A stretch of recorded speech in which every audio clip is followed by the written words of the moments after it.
உயிர்த்தெழுந்த ஞாயிறு வாழ்த்துக்கள். ඔබ සියලු දෙනාටම මලවුන්ගෙන් නැගිට්ටා වූ ඒ ඉරු දින සුබ පැතුම්. Happy Resurrection Day to everybody. Today is the April 1st of year 2018, and today we are celebrating the Pesach, the Passover, the resurrection of Jesus. இன்றைக்கு ஏப்ரல் 1ஆம் தேதி 2018ஆம் ஆண்டு 2018 අප්‍රේල් 1 වෙනිදා තමයි දවස. இன்று யூதர்களுடைய பஸ்கா பண்டிகை. අද යුදෙව්වන්ගේ පාස්කු මංගල්‍ය. எங்களுடைய கர்த்தராகிய இயேசு உயிர்த்தெழுந்த ஞாயிற்றுக்கிழமை. අපේ දෙවියන් වහන්සේ වූ යේසුස් ක්‍රිස්තුස් වහන්සේ මලවුන්ගෙන් නැගිට්ටා වූ දවස. உயிரோடு எழுந்தவர் நமது ஆண்டவர். මලවුන්ගෙන් නැගිට්ටා වූ තැන් වහන්සේ අපේ දෙවියන් වහන්සේ. செத்து போன ஒரு தெய்வத்தை நாம் ஆராதிக்கவில்லை. මරණා වූ දෙවි කෙනෙක් අපි නමස්කාර කරන්නේ නැහැ. We do not worship a dead deity. We worship the resurrected Lord. இன்றைக்கு உலகத்திலே எத்தனையோ மதங்கள் இருக்கின்றன. අද ලෝකයේ බොහෝ ආගම් තියෙනවා. அந்த மதங்களை ஸ்தாபித்தவர்கள் எத்தனையோ பேர் உண்டு. ඒ වගේම ඒ ආගම් පිහිටුවා වූ බොහෝ දෙනෙක් ඉන්නවා. அவர்களுடைய கல்லறைகள் உண்டு. ඒගොල්ලොන්ගේ ගුහා එහෙම නැත්නම් සොහොන් තිබෙනවා. அல்லது அவர்களுடைய உடலின் அங்கங்கள் ஏதாவது ஒன்றை எங்காவது வைத்திருப்பார்கள். එහෙම නැත්නම් ඒගොල්ලොන්ගේ අවයව එහෙම නැත්නම් ශරීරයේ මොනවා හරි කොටසක් කොහේ හරි තියලා තියෙනවා. ஒரு எலும்பு துண்டோ ஒரு பல்லோ ஒரு முடியோ ஏதோ ஒன்றை வைத்திருப்பார்கள். ඒක ඇටකටු කෑල්ලක් හරි දතක් හරි කෙස් ටිකක් හරි මොනවා හරි. நமது ஆண்டவரும் வைக்கப்பட்ட கல்லறை உண்டு. අපේ දෙවියන් වහන්සේ තැබුවා වූ ඒ ගල්ලෙන තියෙනවා. ஆனால் அது வெறுமையாய் உண்டு. හැබැයි ඒක හිස්ව තිබෙන්නේ. யார் வேண்டாலும் உள்ளே போய் பார்க்கலாம். කාට වුණත් ඒක ඇතුළට ගිහලා බලන්න පුළුවන්. You know, today we know that there are so many religions in the world, and many of those gods and religious founders were dead, and their catacombs, their tombs are there with those bodies inside, and also some religions have their religious relics of bones, tooth and whatnot of those religious personalities, whereas we have the tomb of Christ in Israel even today, but it is empty. Our Lord has risen. அந்த கல்லறைக்கு நீங்கள் இன்று போனால் ඒ ගල්ලෙනට ඔබ ගියා නම් அதற்குள்ளே போட்டிருக்கிறது he is not here, he is risen. அவர் இங்கே இல்லை, அவர் உயிரோடு எழும்பி இருக்கிறார். එතන ගහලා තියෙනවා උන්වහන්සේ මෙහි නැහැ, උන්වහන්සේ මලවුන්ගෙන් නැගිට්ටා කියලා. இந்த நாட்களிலே தமிழர்கள் மத்தியிலே ஓடிக்கொண்டிருக்கின்ற ஒரு பெரிய ஒரு சம்பவம், ஒரு கதை. මේ දවස්වල දෙමළ ජනතාව අතර තිබෙනා එක සිද්ධියක්. இசைஞானி இளையராஜா சொன்ன ஒரு கருத்து. සංගීතඥ ඉලේරාජා කිව්වා එක කතාවක්. From among the Tamil speaking people of the world, a certain quote of a very famous music director is the talk of the town these days. எத்தனை பேருக்கு தெரியும் இளையராஜா என்ன சொன்னாருன்னு? කීදෙනෙ දන්නවද සංගීතඥ ඉලේරාජා මොනවද කිව්වේ කියලා? அந்த ஆள் கடந்த வாரம் சொல்லிவிட்டான், ඒ තැනැත්තා ගිය සතියේ කිව්වා இயேசு உயிர்த்தெழவில்லை, உயிர்த்தெழுந்தார் என்று சொல்லுவது ஒரு கட்டுக்கதை என்று யூடியூபிலே ஒரு ப்ரோக்ராம் பார்த்தாராம். යේසුස් ක්‍රිස්තුස් වහන්සේ මලවුන්ගෙන් නැගිට්ට නැහැ. ඒ නැගිට්ටා කියන එක මේ හැදුවා වූ ගෙතුවා වූ කතාවක් කියන එක YouTube එකේ බැලුවලු යා. ஆகவே இயேசு உயிரோடு எழும்பவில்லை. ඒ නිසා යේසුස් ක්‍රිස්තුස් වහන්සේ මලවුන්ගෙන් නැගිට්ට නැහැ. உலக சரித்திரத்திலே உயிரோடு எழும்பின ஒரு ஆள் பகவான் ரமண ரிஷி என்று சொன்னார். ලෝකෙම්ම මලවුන්ගෙන් නැගිට්ටා වූ එකම එක්කෙනා භගවන් ரமண ரிஷி. රමණ ඍෂි කියන කෙනාලු. This music director erroneously, foolishly, stupidly uttered that he saw on YouTube that it has been proven that Jesus did not resurrect from the dead. So this guy said, and therefore I now say that Jesus did not rise again from the dead. ஆகவே அவர் அறிவிக்கிறார் இயேசு உயிரோடு எழும்பவில்லையாம். ඒ නිසා අයා කියනවා යේසුස් ක්‍රිස්තුස් වහන්සේ මලවුන්ගෙන් නැගිට්ට නැල්ලු. இது இளையராஜா சொல்லவில்லை. මේක ඉලේරාජා කිව්වේ නැහැ. இளையராஜாவை சொல்ல வைத்தது பிசாசு. ඉලේරාජාට මේක කියන්න සැලැස්සුවේ යක්ෂයා. This was not uttered merely by the music director, but it was Satan himself who caused that music director to say something like that, because he's a famous guy, and whenever he says something, stupid idiots would believe. இப்போ அந்த ஆள் ஒரு பிரசித்தமான ஒரு நபர். ඒ පුද්ගලයා ඇවිල්ලා ඉතා ප්‍රසිද්ධ වූ පුද්ගලෙක්. அது ஒரு பிரசித்தமான ஆள் சொல்லிவிட்டால் ඒ නිසා ප්‍රසිද්ධ වූ කෙනෙක් කිව්වා නම් அது உண்மையாய்த்தான் இருக்கும் என்று நம்புகின்ற ஒரு முட்டாள் கூட்டம் உலகத்திலே இருக்கத்தான் செய்கிறது. ඒක ඇත්ත දෙයක් තමා එම වෙන්න ඕනේ නේ කියලා විශ්වාස කරන මෝඩ මිනිස්සුත් ඉන්නවා ලෝකේ. ஆனால் உண்மையில் இது பிசாசு என்று நான் எப்படி நிரூபிப்பேன் தெரியுமா? හැබැයි මේක ඇත්තටම ප්‍රකාශ කර යක්ෂයා කෙනෙක් කොහොමද ඔප්පු කරන්න දන්නවද? வாசிப்போம் 1 கொரிந்தியர் 15:14. අපි කියවම 1 කොරින්ති 15:14 වෙනි පදය. Let's read a verse from 1 Corinthians chapter 15 and verse 14. Chapter 15 of 1 Corinthians verse 14. 1 கொரிந்தியர் 15 அதிகாரம் 14வது வசனம். கிறிஸ்து எழுந்திருக்கவில்லை என்றால் எங்கள் பிரசங்கமும் விருதா, உங்கள் விசுவாசமும் விருதா. 1 කොරින්ති 15:14 වෙනි පදය. ඉතින් ක්‍රිස්තුස් වහන්සේ නැගිටොන් නොලැබූ සේක් නම් අපගේ දේශනා කිරීම නිෂ්ඵලය. නුඹලාගේ ඇදහිල්ලත් නිෂ්ඵලය. And if Christ be not risen, then is our preaching vain, and your faith is also vain. பிசாசுக்கு தேவை යක්ෂයාට අවශ්‍යයි ஊழியம் செய்கின்ற எங்களை போன்றவர்களுடைய பிரசங்கம் விருதா என்று ஆக்குவதற்கு. දේශනා කරන්නව අපි වගේ අයගේ දේශනාව නිෂ්ඵලයි කියලා කියන්න. The devil wants our preaching to be in vain. அதுபோல பிசாசுக்கு விருப்பம் கிறிஸ்தவர்களுடைய விசுவாசம் விருதா என்று ஆக்குவதற்கு. ඒ වගේම යක්ෂයා කැමති කිතුණුවන්ගේ ඇදහිල්ල නිෂ්ඵලයි කියලා පෙන්වන්න. And also the devil wants the faith of the people to be vain. And the Bible clearly says that if Jesus did not rise again from the dead, both the preaching of the preachers and the faith of the believers are all in vain. வேதம் தெளிவாக சொல்லுகிறது, බයිබලේ පැහැදිලිව කියනවා கிறிஸ்து மட்டும் எழுந்திருக்கவில்லை என்றால், යේසුස් වහන්සේ විතරක් නැවත නැගිටුනේ නැත්තම් பிரசங்கம் பண்ணுகிற எங்களுடைய பிரசங்கமும் விருதா, දේශනා කරනවා අපේ දේශනාව නිෂ්ඵලයි. விசுவாசிகளுடைய விசுவாசமும் விருதா. ඇදිලිවන්තන්ගේ විශ්වාසයත් නිෂ්ඵලයි. ஆகவே பிசாசு என்ன செய்கிறான்? එනිසා යක්ෂයා මොනවද කරන්නේ? ஓ, உண்மையிலே இயேசு எழுந்திருக்கவில்லையோ? ඇත්තටම යේසුස් වහන්සේ නැගිට්ටේ නැද්ද? இருக்கலாம். இளையராஜாவே சொல்றதா இருந்தா இருக்கலாம் ඉලේරාජම කියනවා නම් එහෙම වෙන්නත් පුළුවන්. என்று மக்களை முட்டாளாக்க பார்க்கிறான்.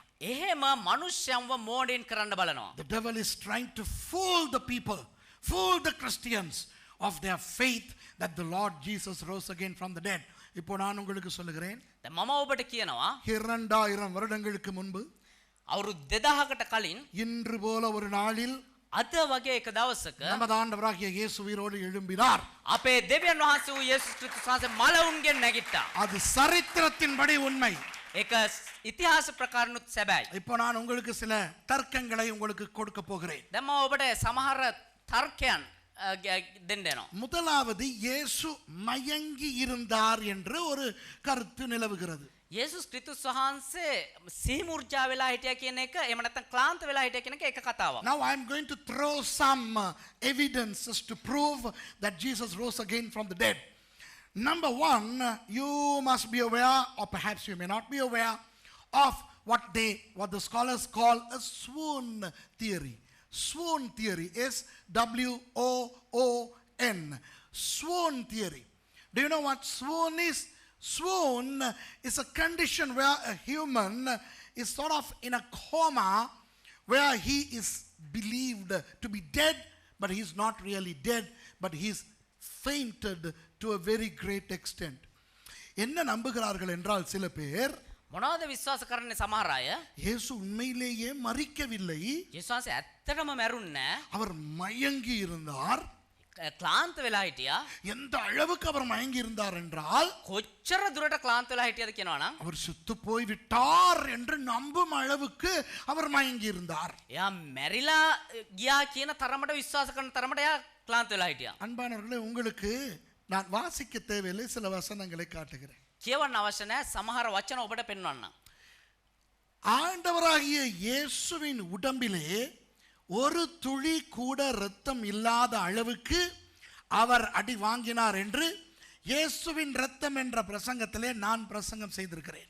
යේසුස් ක්‍රිස්තුස් වහන්සේගේ ශරීරයේ එක ලේ බින්දුවක්වත් නැති තරමට නැති වෙන තරමට ඒ ලේ බින්දු ගලා ගියා කියන එක පාස්ටර් දේශනා කරා. යේසුස් වහන්සේගේ ලේඛනව දේශනාවේදී. நிகழ்ச்சியை டிவியிலே பார்க்கிறவர்கள் என்னோட இன்னொரு பிரசங்கம் இருக்கிறது இயேசுவின் ரத்தம் என்ற முதலாம் பாகம் இரண்டாம் பாகம் அது ரெண்டிலையும் கேட்டால் நான் நிரூபிக்கிறேன் இயேசுவின் உடம்பில் ஒரு துளி ரத்தம் கூட இருக்கவில்லை என்று. මාධ්‍ය තුලින් බලන අයට කියනවා පාස්ටර් තව දේශනාවක් තියෙනවා යේසුස් වහන්සේගේ ලේ පළවෙනි කොටස දෙවෙනි කොටස කියලා ඒ තුල ඔප්පු කරලා පෙන්නනවා යේසුස් වහන්සේගේ ශරීරයේ කිසිම ලේ බිඳුවක් තිබුණ නැහැ ගලා ගියා කියලා. I preached about the blood of Jesus in two parts. Number 1 about hematidrosis, and then number 2 the 6 other instances where Jesus shed his blood, thereby not having a single drop of blood left in his body when he died. Okay? And that's there for those of you who are watching me on media. It's there on YouTube. அதுபோல அன்றைக்கு நான் ஷபத் shalom பிரசங்கித்த பொழுது ඒ වගේම එදා Sabbath ෂලෝම් දේශනා කරන වෙලාවේදී நான் சொல்லிக் கொடுத்தேன் දේවදාසයා කියලා දුන්නා අපිට முடிந்தது என்று இயேசு ஏன் சொன்னார். අවසానයි අවසන් වුණා කියලා ඇයි යේසුස් වහන්සේ කිව්වේ කියලා. And when I taught Shabbat Shalom, I explained how or why Jesus said it is finished. When Jesus said it is finished, okay, I still have to do that, okay? When Jesus said it is finished, every drop of his blood was shed.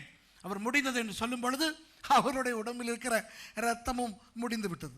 අවසන් වුණා කියලා උන්වහන්සේ කියද්දී උන්වහන්සේගේ ශරීරයේ තිබුණ හැම ලේ බින්දුවක්ම ගලා ගිලා අවසන් වුණා. உடம்பில் ஒரு துளி இரத்தம் இல்லாமல் ஒரு மனுஷன் மயங்கி இருக்க முடியுமா? ශරීරයේ එකම ලේ බින්දුවක්වත් නැතුව මිනිස්සෙකුට ක්ලාන්ත වෙලා ඉන්න පුළුවන්ද? அப்படி மயங்கி இருக்கிற மனுஷன் திடீரென விழித்துக் கொள்ள முடியுமா? එහෙම ක්ලාන්ත වෙලා ඉන්නව මිනිස්සෙක් නැවත නැගිටවන්න පුළුවන්ද? எங்கிருந்து ரத்தம் வந்தது? කොහෙන්ද ලේ ආවේ? அந்த ஆள் மறுபடி உயிரடைய. ඒ මිනිස්සයා ආපහු නැගිටින්න කොහෙන්ද ලේ? ஆகவே இயேசு உண்மையிலேயே இறந்து போனார். ඒ නිසා සැබෑම යේසුස් ක්‍රිස්තුස් වහන්සේ මැරුණා. அவர் மயங்கவில்லை. උන්වහන්සේ ක්ලාන්ත වුණේ නැහැ. If you don't have a single drop of blood in your body, you cannot be alive. Even in a state of coma, you are dead. So Jesus truly died. Okay? He was not swooned and then revived.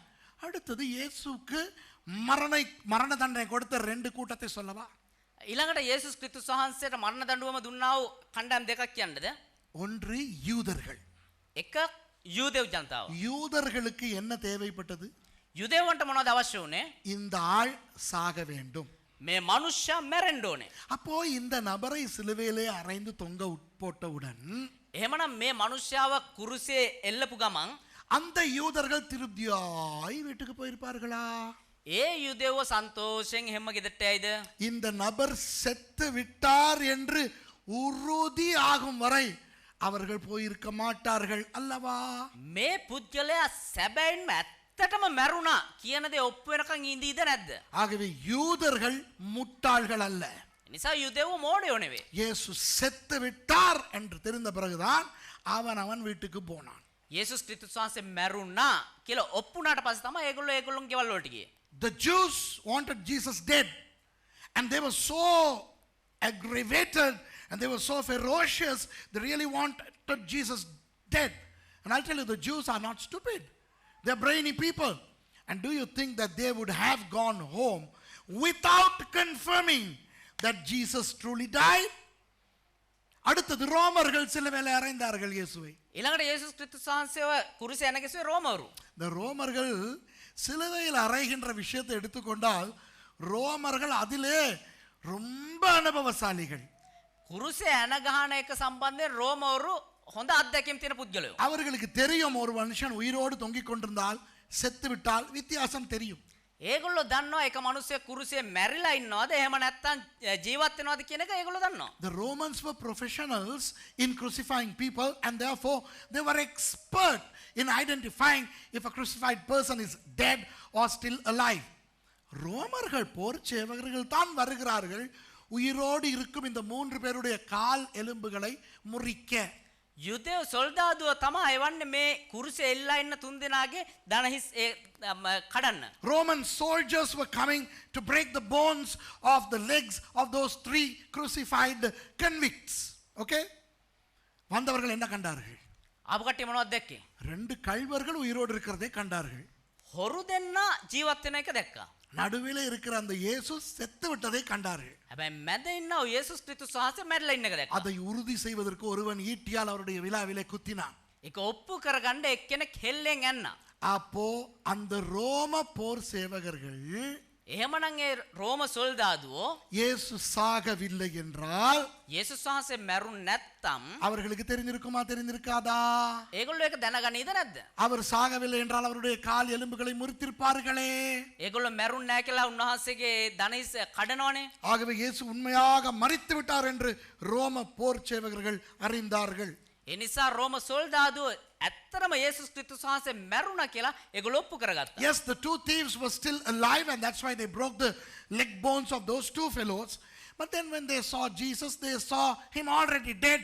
So one of the soldiers pierced his side with his spear, and then he confirmed that Jesus died. ரோம சட்டத்தை சொல்லவா? රෝම නීතිය කියන්නද?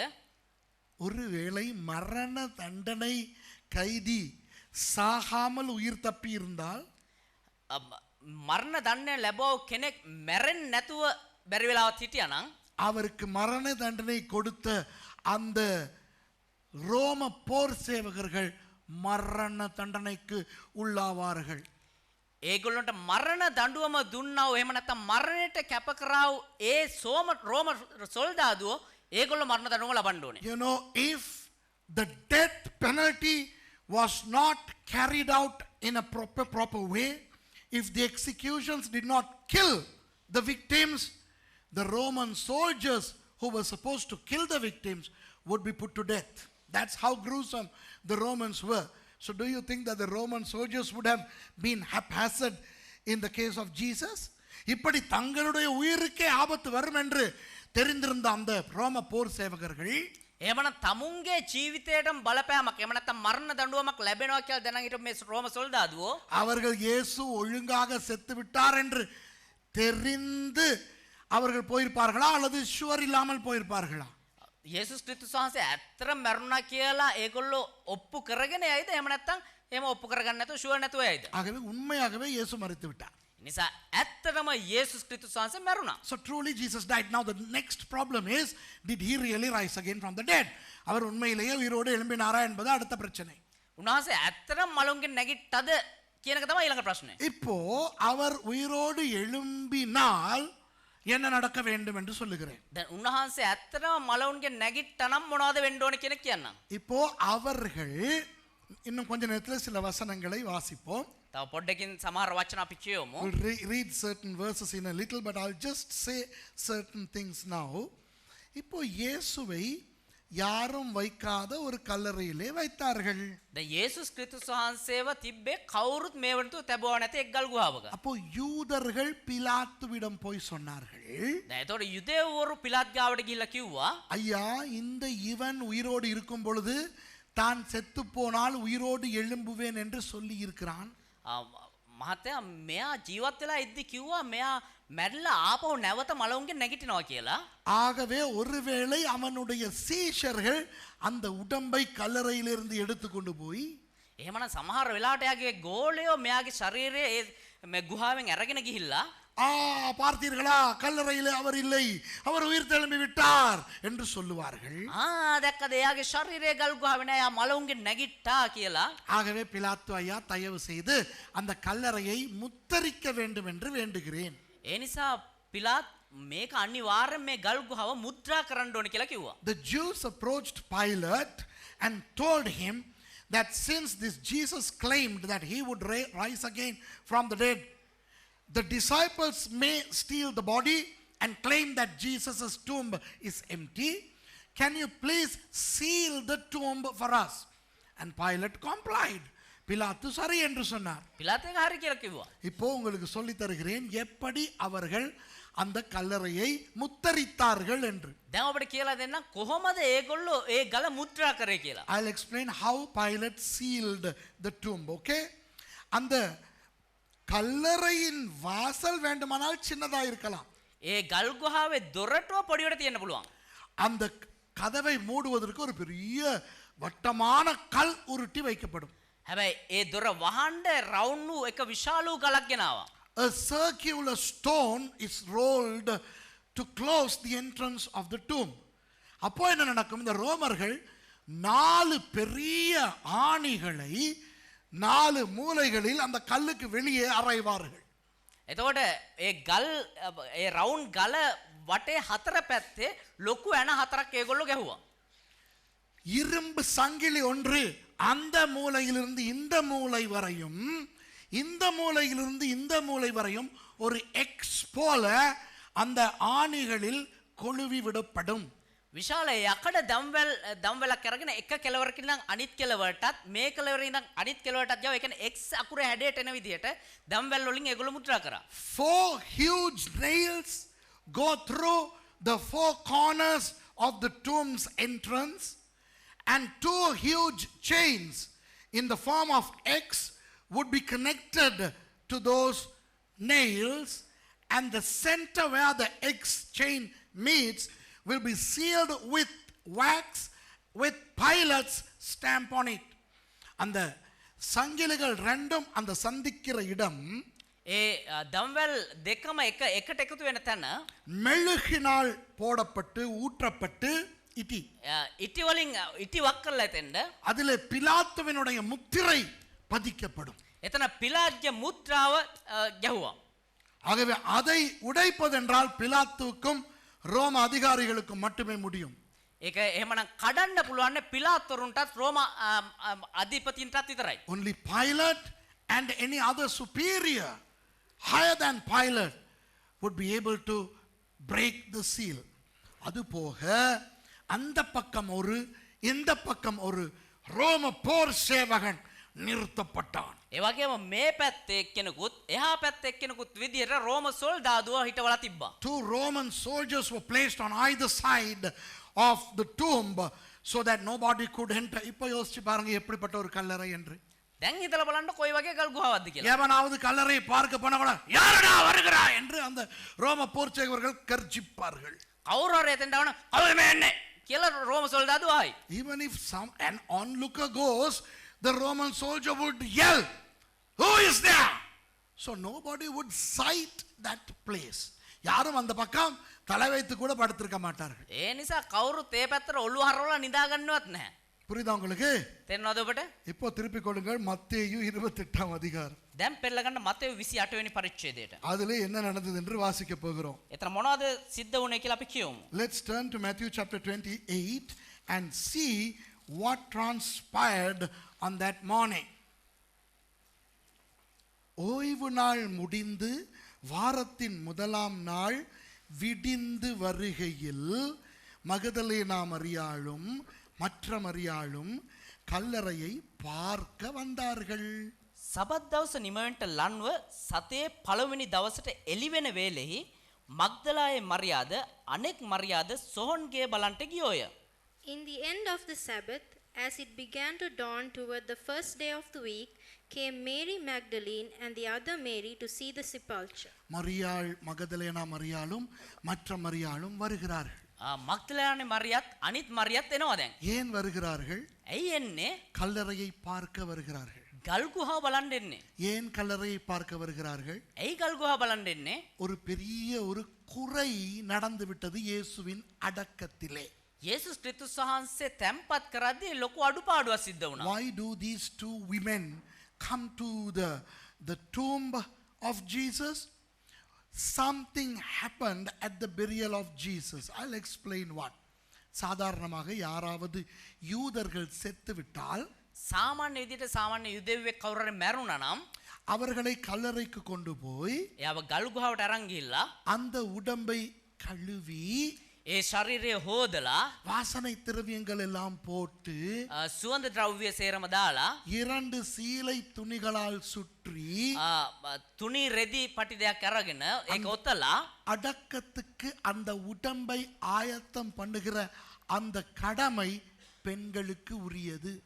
තැන්පත් කිරීමට ඒ ශරීරයේ සූදානම් කිරීම කාන්තාවන්ගේ වගකීම. It is the duty of women to wash a dead person's corpse and then apply various ointment and then wrap white linen, 2 of them, one from the leg to the head and then one from the head to the leg, and prepare the body for burial.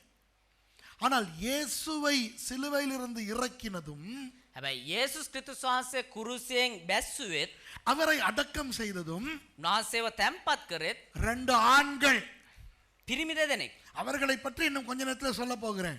ඒගොල්ලෝ ගැන තව සුළු වෙලාවකින් කියන්නම්. It was two men, not women, who were instrumental in taking Jesus out of the cross and wrapping him with linen and placing him in the tomb.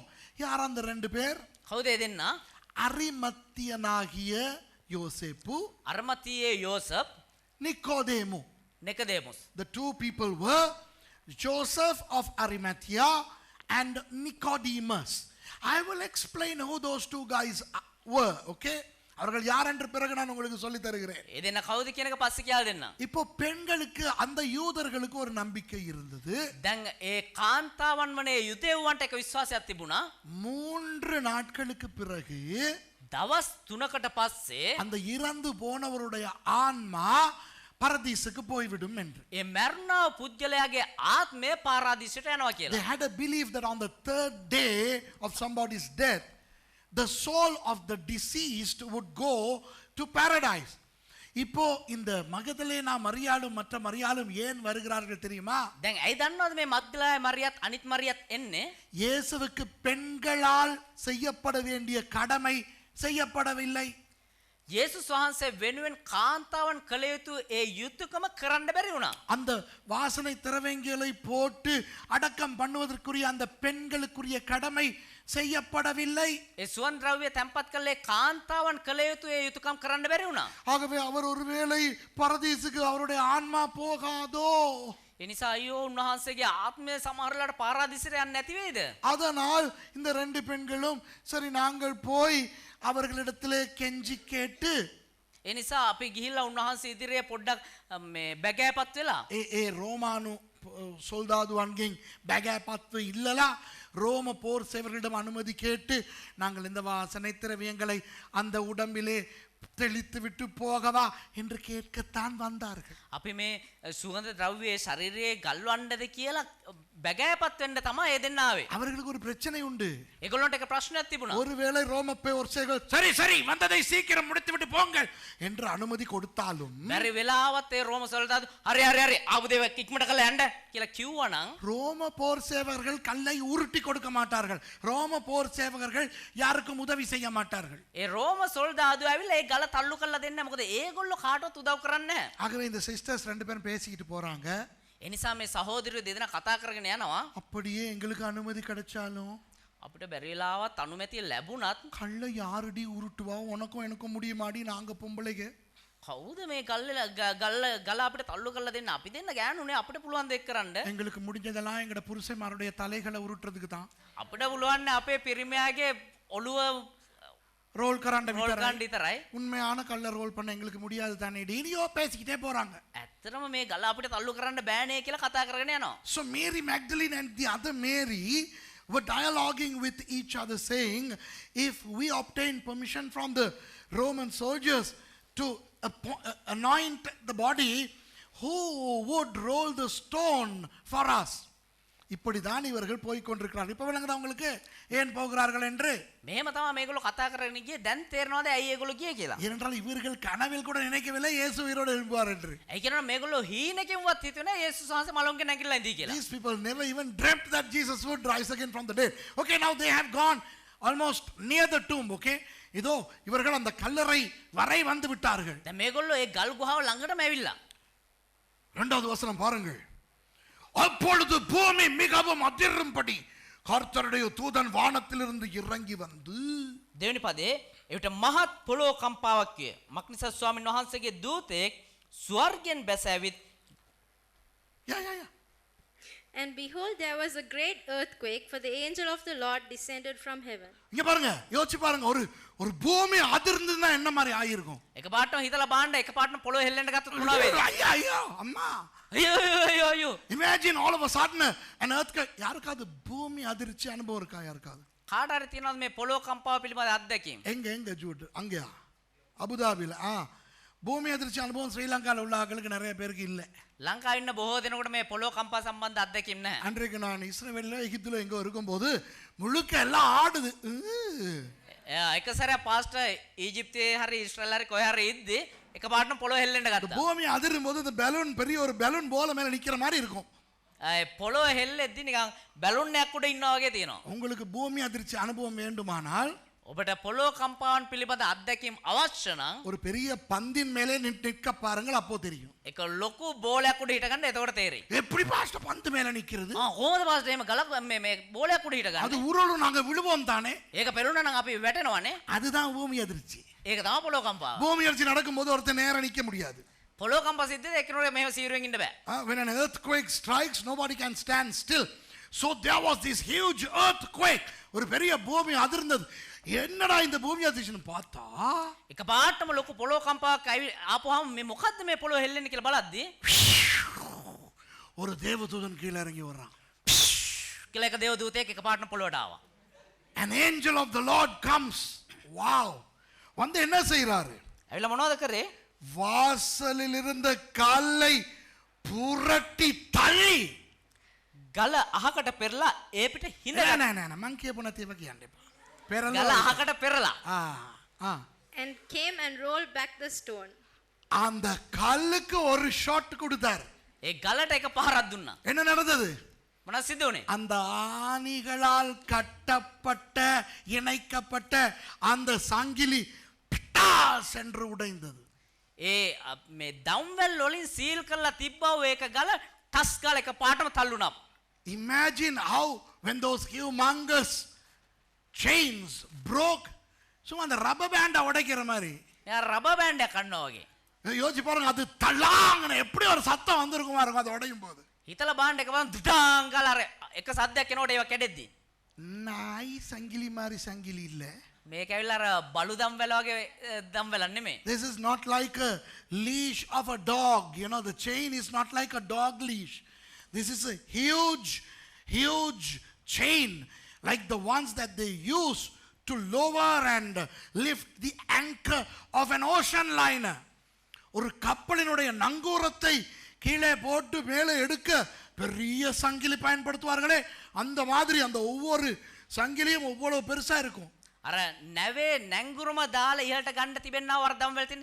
ඒ වගේ හැම දම්වැල් පුරුකක්ම ඉතා විශාලව තිබුණා. ஓ கல்லுக்கு ஒரு ஷாட் தான் கொடுத்தாரு. ඒ ගලට එක පහරයි දුන්නේ. தலாங் டிலிங் துலுங்னு ஒட்டஞ்சிக்கிட்டு கல் அங்கிட்டு போயிட்டு விழுந்துச்சு. තලන් ටිලින් ටුන්න කියලා හැමම මේ ගල පැත්තට පෙරලා ගියා. One shot to the stone and the chains broke and the stone was rolled.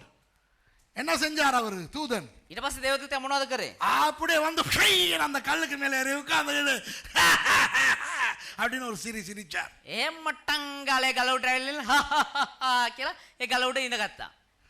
You know, the angel sat on that stone. You know, when we read the Bible, we need to try to envision what transpired there.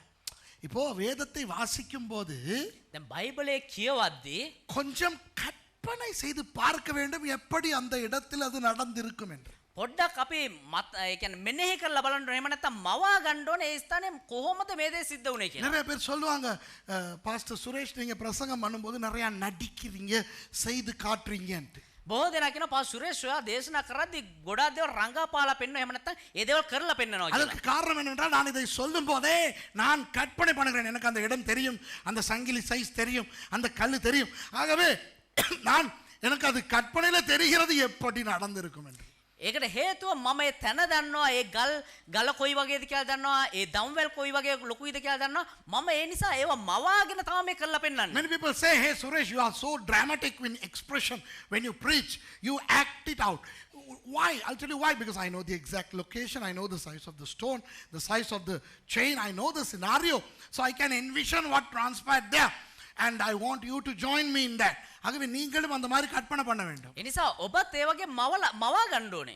நமக்கு நம்ம உருப்படாம போறதுக்கு காரணம் என்ன? අපි හැදෙන්නේ නැතුව යන්න හේතුව මොකක්ද දන්නවද? ஒண்ணுமே புரியாததுக்கு காரணம் என்ன? අපිට කිසිම දෙයක් තේරෙන්නේ නැති වෙන්න හේතුව මොකක්ද? இளையராஜா மாதிரி சொரியனுங்க நம்மளை ஏமாத்துறதுக்கு லேஸ், இதுக்கு காரணம் என்ன? ඉලේ රාජා වගේ නරින්ට අපිව රවට්ටන්න ලේසියයි. Why are we easily deceived? Why does the Bible not come alive to us? Because we read like this. இப்படி தான் வாசிக்கிறோம். அப்பொழுது பூமி மிகவும் அதிரும்படி கர்த்தருடைய தூதன் வானத்திலிருந்து இறங்கி வந்து வாசலிருந்த கல்லை புரட்டி தள்ளி அது மேல் உட்கார்ந்தான். அவனுடைய ரூபம் மின்னலை போலும் அவனுடைய ஒரு உணர்வு கிடையாது, ஒரு யோசனை, ஒரு கற்பனை கிடையாது. එදන්න බයිබලේ කියන්නේ එවිට මහත් පොළොව කම්පාවකේ මක්නිසා ස්වාමීන් වහන්සේ දූතේ ස්වර්ගයෙන් බැසවිත් ගල අහකට පෙරලා ඒ පිට ඉඳගත්තේ. කිසිම හැඟීමක් නැතුව බයිබලේ කියවගෙන යනවා. பூமி அதிர்ந்தது. පොළොව කම්පා වුණා. விளங்குதா? பூமி அதிரும் ஒரு சொல்லிட்டு அதிராது. පොළොව කම්පාවෙත් ඒක කියලා සිද්ධ වෙන්නේ නැහැ. வானத்திலிருந்து சத்தம் வராது. பூமி அதிர போது இறுக்கி பிடிச்சிக்கிறீங்க. මේ අහසින් එන්නේ සද්දයක්. මේ පොළොව කම්පා වෙන යනවා සූදානම් වෙන්න. There will not be an announcement from the sky. Lo and behold, the earth is going to shake. Hold on to something solid. Okay. හරි. கொஞ்சம் அதிருது. පොඩ දැන් එල්ලෙනවා. ஓகே, இப்போ கொஞ்சம் கூட போகுது. පොඩ වැඩි වෙනවා. எக்ஸசைஸ் இசிஜி எடுக்கும்போது தெரியுமா ஹாஸ்பிட்டல்ல? අර හොස්පිටල් එකේ මේ ව්‍යායාම කරද්දි எக்ஸசைஸ் இசிஜி அப்போ அவங்க சொன்னாங்க, ரைட் நடங்க, අමාරු ඉද කියපන් දෙමලෙන්. පොඩ நடந்துக்கிட்டு இருக்க கஷ்டமா? எக்ஸசைஸ் இசிஜி யாராவது எடுத்திருக்கீங்களா? சரிதான் நான் சொல்றது. அண்ணன் அடிக்கிறான் ஆண்டிக்கா. இப்ப கொஞ்சம் கூட்ட போறேன். அமாரு இது கஷ்டமா? ஏமா பேனே இருந்தாலும் கொஞ்சம் கூட்டுறோம். கொஞ்ச நேரத்தில் அப்படி இல்லாதே இப்ப கொஞ்சம் கூட போறேன். This is how exercise ECG is got, right? They announce earthquakes don't give warnings. பூமி அதிர்ச்சி சொல்லிக்கிட்டு வராது. பொலோ கம்பா කියලා என்ன? மகதலேனா மரியாளும் மக்தலேனா மரியா மத்த மரியாளும் என்ன எடுத்துக்கிட்டு போறாங்க. අනිත් මරියා දැන් තෙල් අරගෙන යනවලු. இன்னும் கொஞ்சம் இருட்டா தான் இருக்கு. තාම පොඩ්ඩක් කළුවර වෙලා තියෙන්නේ. பூமி அதிர போகுதுன்னு நினைச்சிட்டா போகுதுங்க. දැන් පොලෝ කම්පා වෙයි කියලා හිතාගෙන යන්නේ. என்ன தடம் படம் தடம் அடிக்குது. අයියෝ අයියෝ අයියෝ එක පාට වගේ යන්න ගත්තලු. You know, when these two Marys come all of a sudden unannounced, the earthquakes, and then this angel comes, அந்த தேவதூதன் வந்து கல்ல உடைக்கும் போது දැන් එතකොට එහෙමම ඇවිල්ලා දේවදූත ඇවිල්ලා ඒ ගල තල්ලු කරද්දි அப்படி அவன் கல்லு மேல ஏறி உட்கார்ந்துக்கிட்டு එහෙමම මෙයා ගල උඩ ඉඳගෙන and you know he sits on that and look at the description how he looked like. அவன் எப்படி இருந்தான்னு பாருங்க. அவனுடைய ரூபம் மின்னல் போலவும். wow. එයාගේ පෙනුම කොහොමද බලන්න තුන්වෙනි පදේ ඔහුගේ පෙනුම විදුලිය මෙන් වූය. His countenance was like lightning. You know, can you look at lightning? இங்க உங்களுக்கு மின்னல் பார்க்க முடியுமா?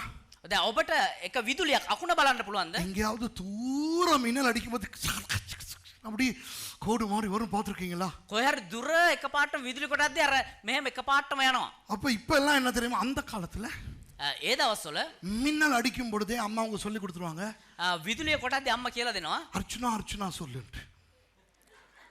දෙමළුනේ අපි හින්දුනේ අර්චුනා කියන දෙයියා තමයිලු හෙන වලින් අපිව ආරක්ෂා කරන්නේ.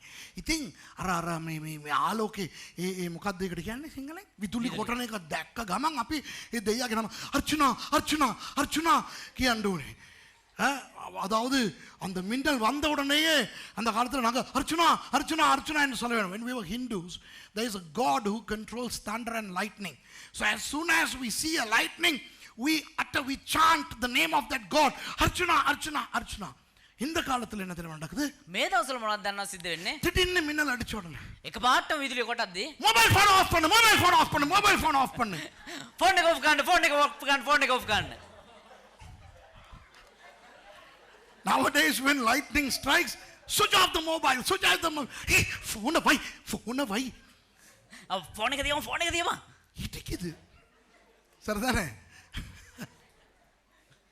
மின்னலை பார்க்க முடியும். எப்படி இருக்கும் மின்னல் மாதிரி அவரு එකපාරට අල උන්වහන්සේ විදුලිය දේවදූත විදුලිය වගේ ආවා. நம்ம நினைக்கிறது எப்படி தெரியுமா? අපි හිතන්නේ කොහොමද දන්නවද? தேவதூதன். எனக்குதா දේවදූත අත්තුට ගහගෙන වෙනවා. Magdalene, Maria, how are you? சிறகு அடிச்சுக்கிட்டு மக்தலானே மரியா.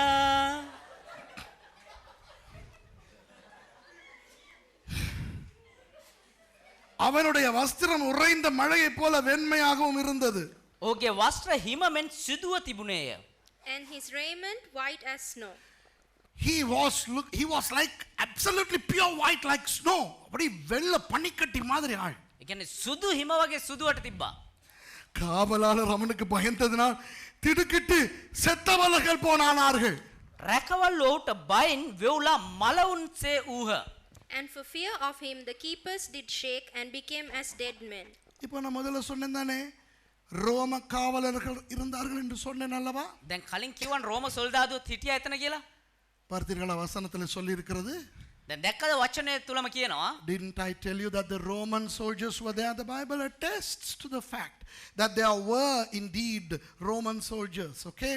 அப்ப அவர்கள் நிற்கிறார்கள். ரோம போர் சேவகர்கள் எப்படி நிற்பாங்க? දැන් රෝම සොල්දාදුවෝ කොහොමද ඉන්නේ? இந்த பக்கத்துல கேடகம் இதுல ஈட்டி இப்படி தான் இருப்பாங்க. දැන් එක අතක මේ පළිය අනිත් අතේ හෙල්ලේ තියෙනවා. So the soldiers were alert. They were always like that. All of a sudden ஏன் திடீர்னு பூமி அதிர்ந்து விழுது இது வந்தானே එක පාටම පොළොව හෙල්ල එක පාටම මේ දේවදූත ஓமிண்டு பாத்தீங்களா அப்படிதான் ஆனார்கள்.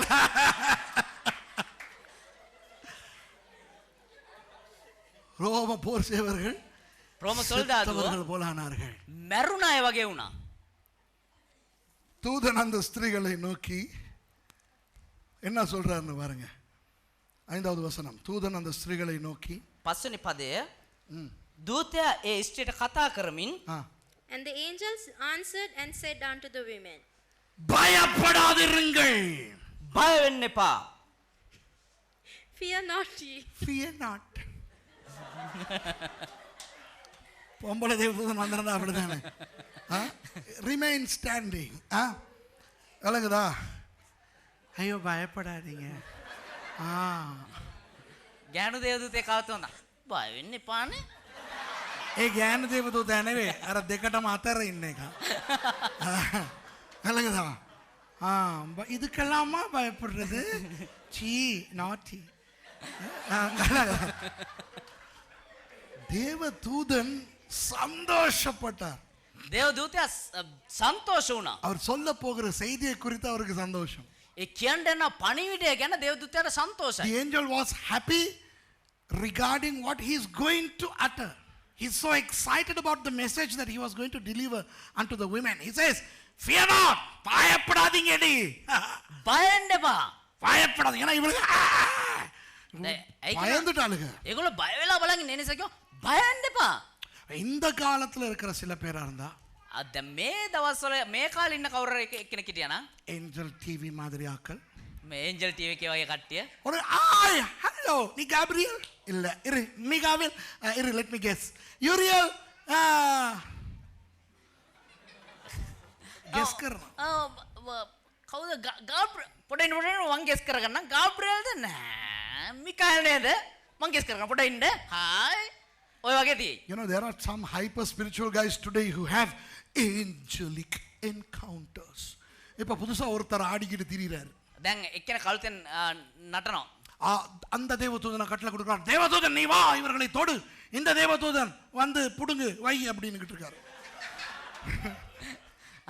අර දූතයා ඇවිල්ලා මෙන්න මේඩේ ගන්න. මේ ඔයන්න ඇවිල්ලා මේඩේ කරන්න කියලා කියනවලු. Today some people are very smart that they are even commanding the angels to do things. Angel, you do that. Angel of prosperity, come and touch them. My goodness. எல்லாம் தேவதூதனை கண்டா அவனுக்கு கிழிஞ்சு போயிடும். මේ කවුරුහරි දේවදූතයෙක් දැක්කොත් එහෙම පිස්සු ඇති. தூதன் அந்த ஸ்கிரீன் நோக்கி பயப்படாதிருங்கள்.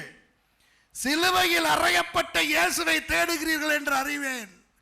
දේවදූතයා ස්ත්‍රීන්ට කතා කරමින් බය නොවෙන්න. මක් නිසාද කුරුසයේ ඇනගසන ලද යේසුස් වහන්සේ නුඹලා සොයන බව දනිමි. Fear not ye, for I know that ye seek Jesus which was crucified. சிலுவையில் அறையப்பட்ட இயேசுவை தானே தேடி வந்தீங்கடி. කුරුසයන ගැව්වා යේසුස් වහන්සේව නේද හොයාගෙන ආවේ? என்ன பூசறதுக்கு வந்தீங்களா? තෙල් ගන්න ආවද? வாசனை திரவியம் பூச வந்தீங்களா? අර සුවඳ ද්‍රව්‍ය තැන්පත් කරන්න ආවද? அப்புறம் அவருடைய ஆன்மாவை பரதீசுக்கு அனுப்ப வந்தீங்களோ? උන්වහන්සේගේ ආත්මය පාරාදීසයට යවන්න දාවේ. සිංහල දූතයා එහෙම තමයි හිතන්නේ. You know, he's saying, okay, I know why you are here. You came looking for Jesus, right? To anoint his body with ointment so that his soul can finally make it to paradise. Flippy neck. தேவதூதன் சொல்றாரு, அவர் இங்கே இல்லடி. දේවදූතයා කියනවා උන්වහන්සේ මෙහි නැත. He is not here. தாம் சொன்னபடியே உயிர்த்தெழுந்தார். උන්වහන්සේ කී ලෙසම නැගිටිනුසේක. For he is risen as he said. இயேசு எப்படி உயிர்த்தெழுந்தாராம்? යේසුස් වහන්සේ කොහොමද මලුන්ගේ නැගිට්ටේ? அவர் எப்படி சொன்னாரோ உயிரோடு இருக்கும் பொழுது நான் சாவேண்டி ஆனா உயிரோடு வருவேன், அதே போல உயிர்த்தெழுந்தார். උන්වහන්සේ කොහොමද කිව්වේ මම මැරෙනව නැවත නැගිටිනවා කියලා? ඒ ආකාරයෙන් උන්වහන්සේ ආවලු. கர்த்தரை வைத்த இடத்தை வந்து பாருங்கள். එන්න ස්වාමීන් වහන්සේ තැන ස්ථානය බලා ඉක්මනින් ගොස්. බලන්න බලන්න.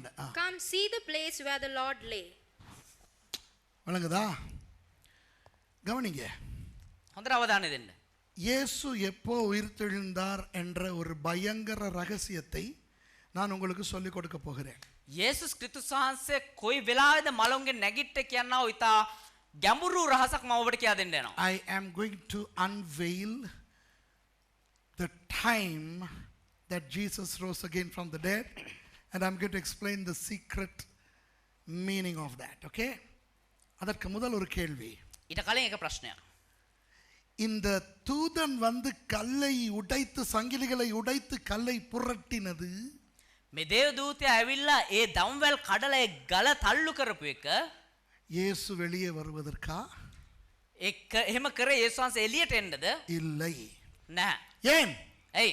புரட்டி விட்டு சொல்லுகிறார், உள்ளே போய் பாருங்கள் கர்த்தர் இல்லை என்று. තල්ලු කල්ලියලා කියනවා ඇතුළට ගිහලා බලන්න යේසුස් වහන්සේ ඉන්නවද කියලා. Did the angel roll the stone and break the chains for the Lord to come out of the tomb? No. The angel says to the women, go inside and look. He is not there. அதாவது அவர் ஏற்கனவே எழும்பி விட்டார். ඒ කියන්නේ එහෙමනම් උන්වහන්සේ කලින්ම නැගිටලා ඉවරයි. எழும்பினவர் கல் புரட்டப்படாமலே வெளியே வந்து விட்டார். ඒ නැගිටිනව තැන් වහන්සේ ගල තල්ලු කරන්නේ නැතුවම එළියට ආවා. விளங்குதா உங்களுக்கு? Jesus rose again from the dead before the stone was rolled, and he came out without the need of the stone being rolled. He just came out. விளங்குதா உங்களுக்கு? உயிர்த்தெழுந்த இயேசு வெளியே வருவதற்கு கல் புரட்டப்படவில்லை. මලවුන්ගේ නැගිට්ටව යේසුස් ක්‍රිස්තුස් වහන්සේ එළියට එන පිණිස ඒ ගල තල්ලු කරේ නැහැ. வெளியே இருப்பவர்கள் உள்ளே போய் பார்ப்பதற்காக கல் புரட்டப்பட்டது. එළියේ ඉන්න කට්ටිය ඇතුළට ගිහලා බලන පිණිස ඒ ගල තල්ලු කරේ. The stone was not rolled for Jesus to come out of the tomb, but for people from outside to go in and see that the tomb was empty. Okay? இப்போ சில பேர் சொல்லுகிறார்கள், දැන් සමහර අය කියනවා இயேசுனுடைய சரீரத்தை யாராவது களவெடுத்திருப்பார்களாம். යේසුස් වහන්සේගේ ශරීරය කවුරු හරි හොරකම් කරන්න ඇති. அந்த காலத்திலையும் சொன்னாங்க, பைபிள் காலத்திலையும் சொன்னாங்க. ඒක බයිබල් කාලෙත් කිව්වා. ஜோக். වීලු. சீலையால் 2 சீலைகளால் சுத்தப்பட்ட உடம்பை எவனோ களவெடுக்கும் போது තුනී රෙදි කැබලි දෙකකින් නෙතුවා වූ කාගේ හරි ශරීරයක් හොරකම් කරද්දී ரொம்ப கஷ்டப்பட்டு அதை திருப்பி அவுத்துட்டு துணியை வச்சுட்டு உடம்ப மட்டும் தூக்கிட்டு போயிருக்கிறான். හරි සීරුවෙන් ඒ රෙදි කෑල්ල ආපහු ගලවලා රෙදි කෑල්ල විතරක් තියලා ශරීරය විතරක් අරන් ගිහිල්ලා. விளங்குதா? තේරෙනවද? இவர்கள் உள்ளே போகும் பொழுது என்ன கண்டார்கள்? මේගොල්ලෝ ඇතුළට යද්දි මොනවද දැක්කේ? சீலைகள் இருந்தன, இயேசுவை காணவில்லை. යේසුස් වහන්සේව දැක්කේ නෑ. හැබැයි ඒ රෙදි කැබලි දැක්කා. You know, when they went inside the tomb, they saw the clothes that had wrapped the body of Jesus, but the body was not there. And let me explain something. நான் உங்களுக்கு ஒரு காரியத்தை உங்களுக்கு விளக்கப்படுத்த விரும்புகிறேன். ඔබට යම් දෙයක් පැහැදිලி කරලා දෙන්න. பாருங்கள், நீங்கள் யோவான் 19:39க்கு போனால் යොහන් 19:39ට ගියා නම් John chapter 19 and verse 39, ஆரம்பத்தில் ஒரு ராத்திரியில் இயேசுவினிடத்தில் வந்திருந்த நிக்கோதேமு என்பவன் வெள்ளை போளமும் கரிய போளமும் கலந்து ஏறக்குறைய 100 ராத்தல் கொண்டு வந்தான். 39 වෙනි පදය පළමුවෙන් රාත්‍රියේ උන්වහන්සේ ළඟට ආවා වූ නිකදේමුස්ද ගන්ධ රස මිශ්‍ර අගිලි රාත්තල් 100ක් පමණ රැගෙන ආවේය. Read it. And there came also Nicodemus, which at first came to Jesus by night, and brought a mixture of myrrh and aloes, about 100-pound weight.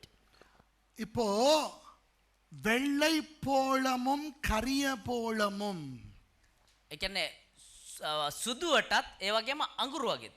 නෑ ඒක තියෙන එක කියවන්න. You know, Nicodemus brought 100 pounds of 2 elements. What? Myrrh and aloes. Let me explain what they are. அவை என்னவென்று நான் உங்களுக்கு சொல்கிறேன். සිංහලෙන් කියවන්න. ගන්ධ රසත් අගිල් රාත්තලත් 100ක්. අන්න ඒ ජිල්පි දෙක ගෙනාවා.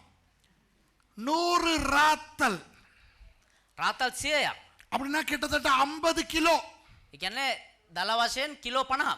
50 கிலோனா நமது இலங்கையில் இருக்கிற ஒரு சிமெண்ட் மூட்டையினுடைய பாரம்.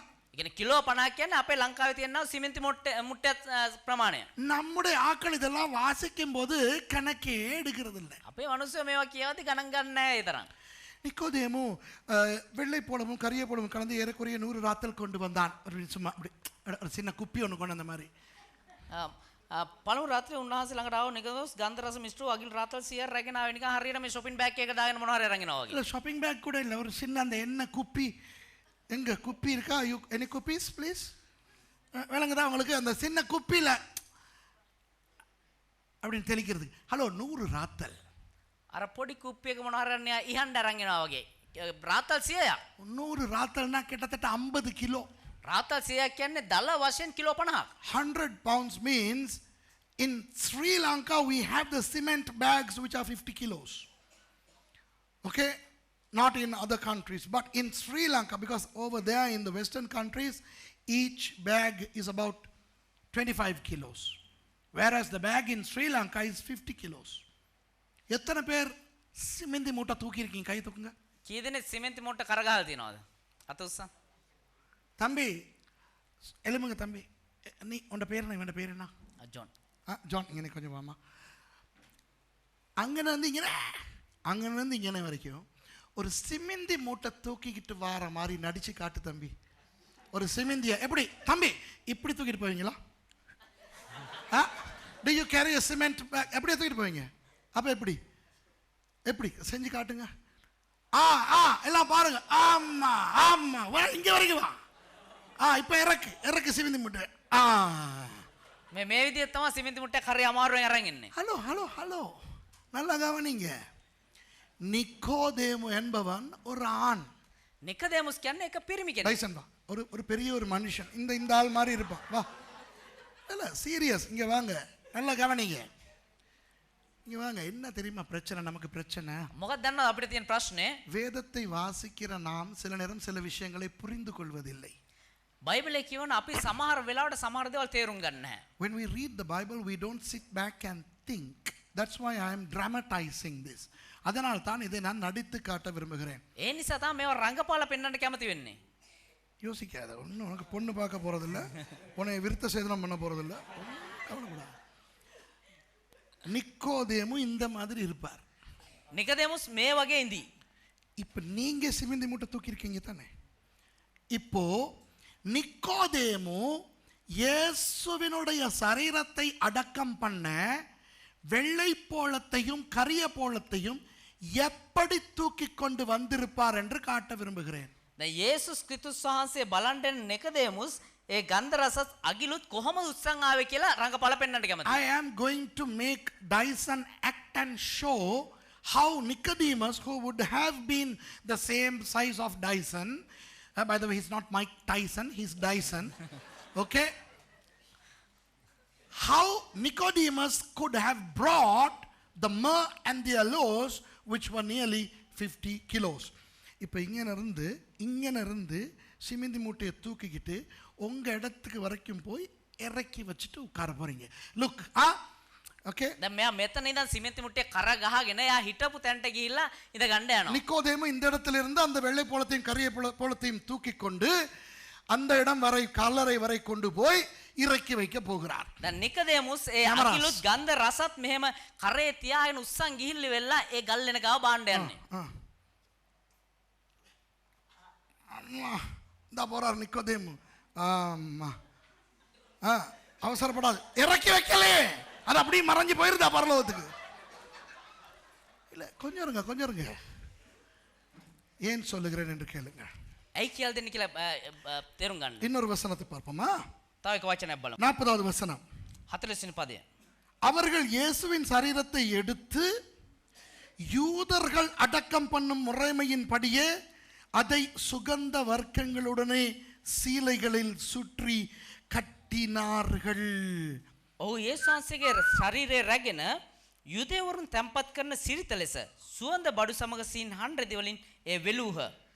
Then took they the body of Jesus and wound it in linen clothes with the spices, as the manner of the Jews is to bury. I want you all to look at a little word found there in the English rendering of the King James Version. Bound it, which is 100% spot on. It doesn't say wrap, but it says bound. What is the difference between wrapping and binding? Wrapping is just wrapping, binding is tying it up. தமிழிலே சரியாக சொல்லப்படுகிறது. දෙමළ භාෂාව සිංහලෙන් මන් දන්නේ නැහැ කොහොමද කියලා. වෙලුවා කියන්නේ ගැට ගන්න එකද? නෑ, නිකන් උතන එකද?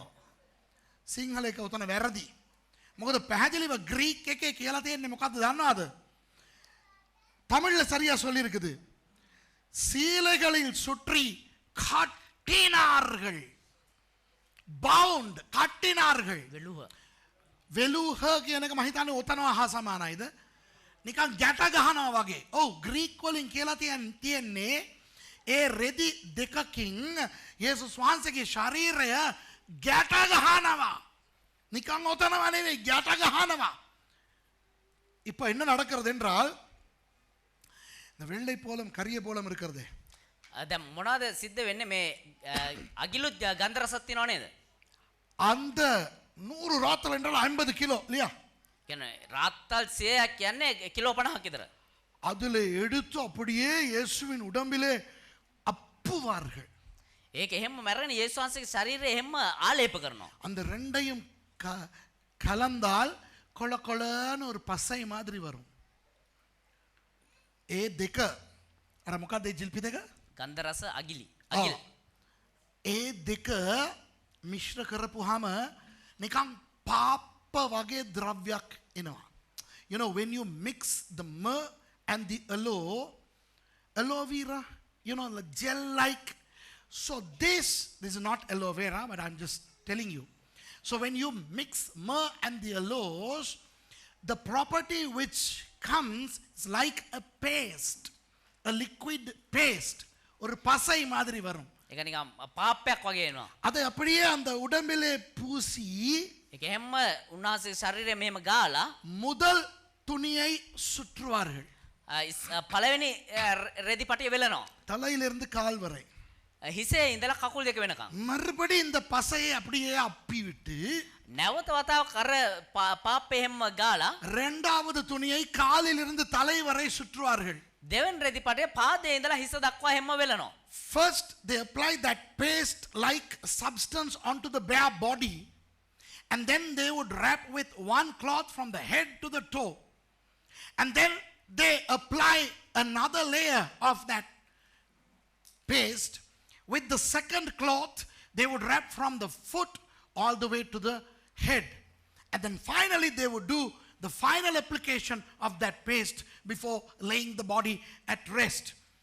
அப்படி முதல் தடவை அப்புவார்கள். එහෙම පළවෙනි සැරේ එහෙම ආලේප කරනවා. தலையிலிருந்து கால் வரை துணியால் சுற்றுவார்கள். හිසේ සිට පාදයේ දක්වා හැම රෙදි පටිය වෙලනවා. திரும்ப அப்புவார்கள்.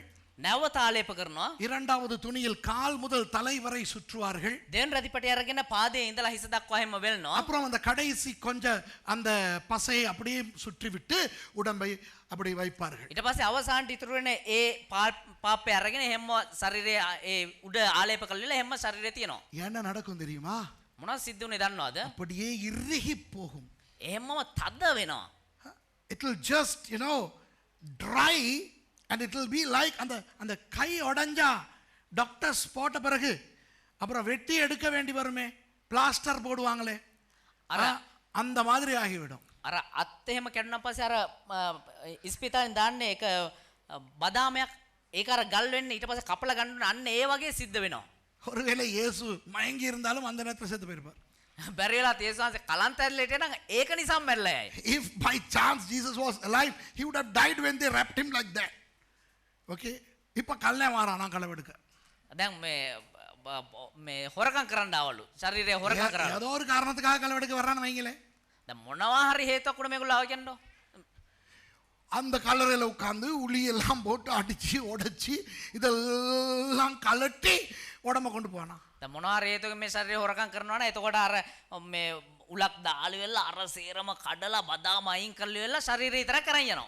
Even if somebody came to steal the body, would they take the trouble of waiting to remove the bandage, remove the two cloths and take the body away? No. When they came, they saw the clothes. Jesus was alive. Jesus rose again from the dead. அவர் வந்த பொழுது சீலைகளை மட்டும் கண்டார்கள். இயேசு உயிரோடு எழும்பி விட்டார். On පැමිණ විට උන්වහන්සේගේ ඒ එතුවා ඒ රෙදි පඩිතර දැක්කේ උන්වහන්සේ මලුන්ගෙන් නැගිට සිටියා. எத்தனை பேர் சொல்லுவீங்க பாஸ்டர் இன்னைக்கு தான் அந்த 100 ராத்தல் சமாச்சாரம் பட்டுச்சு அப்படின்ட்டு? කී දෙනෙක් කියනවාද අද තමා පාස්ටර් රාත්තල් 100 කතාව තේරුනේ කියලා? கையை தூக்குங்க நல்லா. හොඳට අත උස්සන්න. எத்தனை தடவை வாசிச்சிருப்பீங்க? කී සැරයක් කියවලා ඇද්ද? How many of you all say that it was today that it dawned on me? Yeah, 100 pounds. Ooh.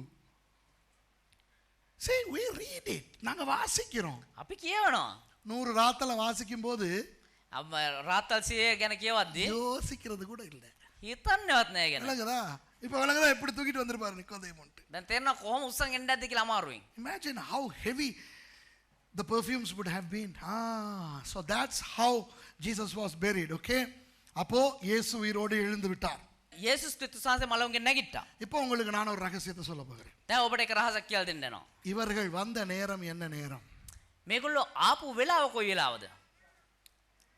விடிந்து கொண்டு வரும் பொழுதுதான் வந்தார்கள். விடிந்து கொண்டு வரும் பொழுது.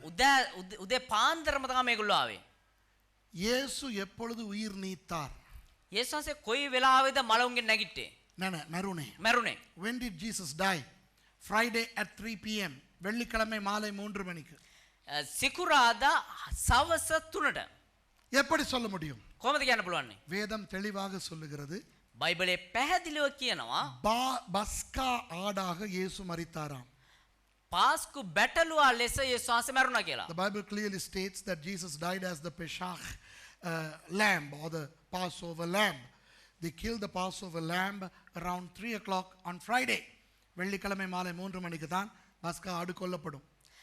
සිකුරාදා සවස 3ට තමා ඒ පාස්කු බැටළුවා මරණු ලබන්නේ. இயேசு மாலை 3 மணிக்கு உயிர் நீத்தார். යේසුස් වහන්සේ සවස 3ට මරණයටපත් වුණා.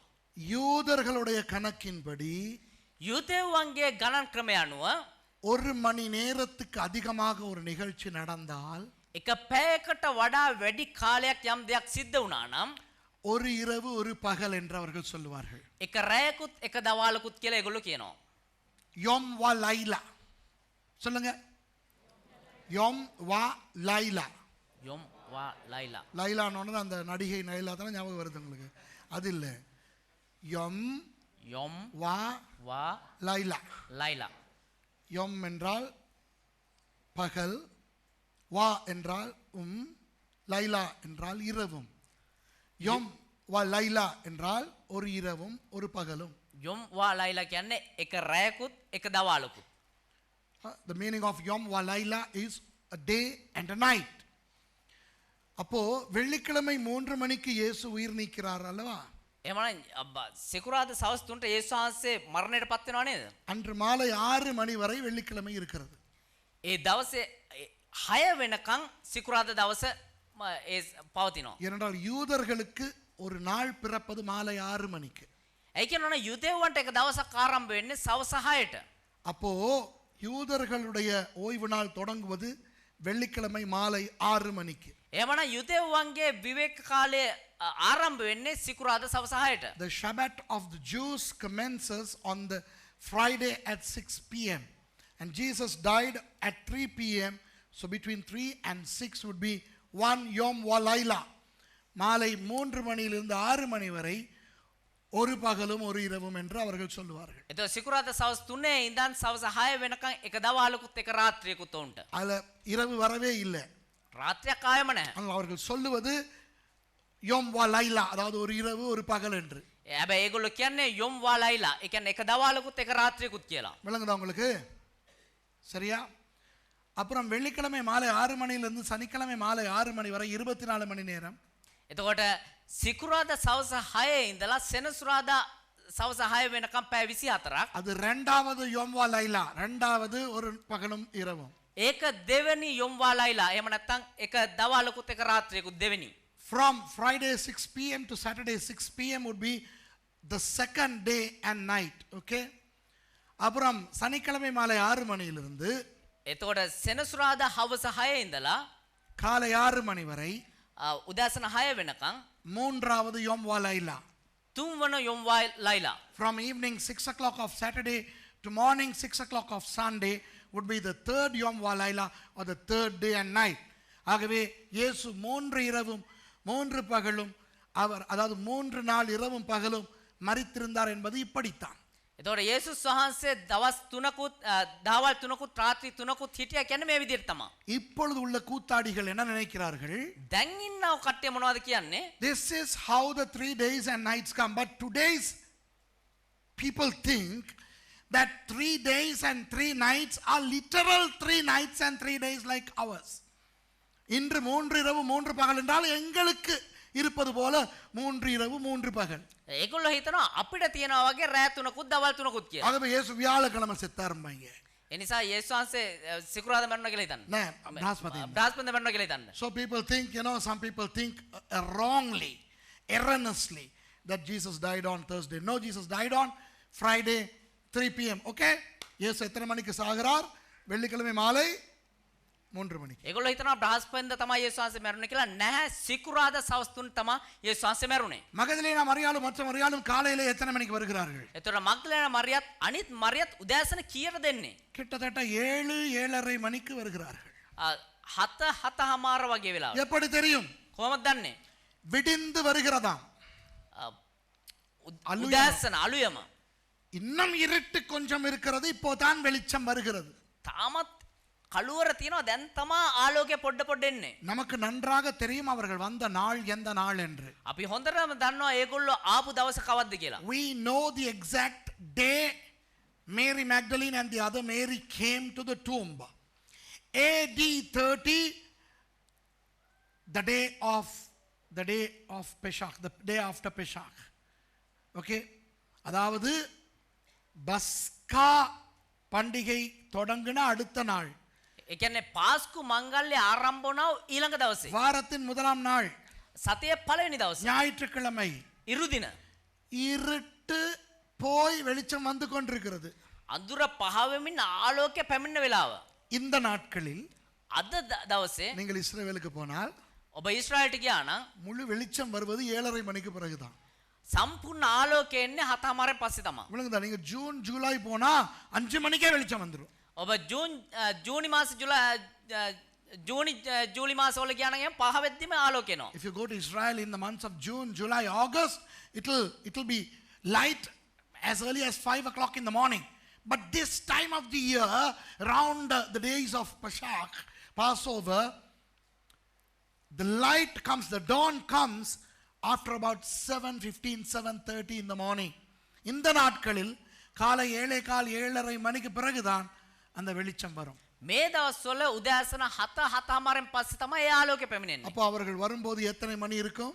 මම ඒගොල්ලෝ ඒ තැනැත්තියන් දෙදෙනා එද්දි කීතර වෙලා ඇද්ද? கிட்டத்தட்ட 7:30 மணி அப்படி இருக்கும். ஓகேயா? දල්ලා වශයෙන් 7:00 වගේ වෙලා ඇති. புரியுதா உங்களுக்கு? තේරෙනවද ඔබට?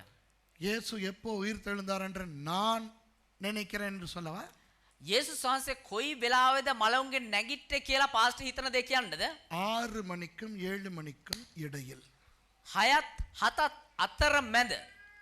I believe the Lord Jesus rose again from the dead between 6 to 7 a.m. that day. அவர்கள் வர முன்பு அவர் எழும்பி விட்டார் என்று தெரியும். ඒ තැනැත්තියන් දෙදෙනා එන්න කලින් උන්වහන්සේ නැගිට්ටා කියන එක දන්නවා. Jesus rose again before these ladies came. Right? ஏன் என்று சொல்லுகிறேன் கேளுங்கள். ඇයි කියලා කියන්නම්. வெள்ளிக்கிழமை மாலை 3 மணியிலிருந்து සිකුරාද සවස් 3 ඉඳලා சரியாக ஞாயிற்றுக்கிழமை காலை 7 மணி வரை හරියටම ඉරුදින උදෑසන 7 වෙනකන් 40 மணித்தியாலங்கள்.